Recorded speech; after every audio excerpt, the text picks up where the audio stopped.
আসসালামু আলাইকুম এভরিওয়ান। তো খুব অল্প বাজেটের মধ্যে খেতে চাইলে অবশ্যই চলে যেতে হবে ভৈরব ফুড প্যারাডাইস রেস্টুরেন্টের মধ্যে।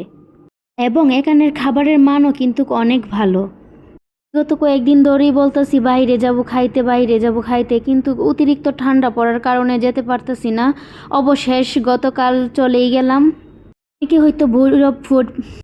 হয়তো ভৈরব ফুড প্যারাডাইস রেস্টুরেন্টের নাম শুনছেন, কিন্তু অনেকেই ভাবেন খাবারের মান হয়তো বা ভালো না, বা খাবারের লেট বেশি। না, আসলে তেমন কোনো কিছুই না। খুব অল্প বাজেটের মধ্যেই খেতে পারবেন এবং খাবারের মানও কিন্তু অনেক ভালো।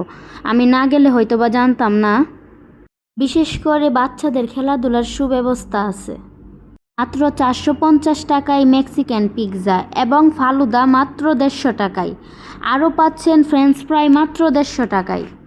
বিশেষ করে এখানের ফ্রেঞ্চ ফ্রাইয়ের স্বাদটা একটু অন্যরকম। এটার মেয়োনিজটা একটু অন্যরকম, অন্য রেস্টুরেন্টের থেকে একটু ব্যবধান। যে একবার খাইব সে অবশ্যই বুঝবে এখানের এটার মেয়োনিজের স্বাদটা কেমন।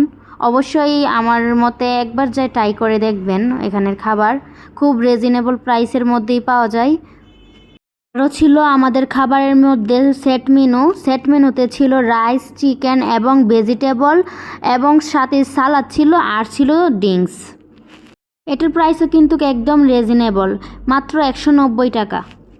যারা খুব রিজনেবল প্রাইসের মধ্যে খাবার খেতে চান অবশ্যই ভৈরব ফুড প্যারাডাইস রেস্টুরেন্টে চলে যাবেন। আর ফালুদার কথা নাই বলি, ফালুদাটাও হচ্ছে অন্যরকম একটা স্বাদ। বিশেষ করে অন্য রেস্টুরেন্টও আমি খাইছি অনেকবার, কিন্তু ওইটার থেকে একটু ভিন্ন। ওয়েট, এখন অনেকেই হয়তো বা জিজ্ঞাসা করবেন যে এই রেস্টুরেন্টটা কোথায়। এই রেস্টুরেন্টটা হচ্ছে ভৈরব পাইলার মোড়ে। এটা কিন্তু আগে নদীর পাড় ছিল, বুস্তির পিছনে ছিল, কিন্তু ওইটা ভরাট করে এখন এই রেস্টুরেন্টটা দিছে। বেশি দিন হয়েছে না, এই কয়েকদিন যাবত। ফুড প্যারাডাইস রেস্টুরেন্টে চলে যাবেন। ধন্যবাদ।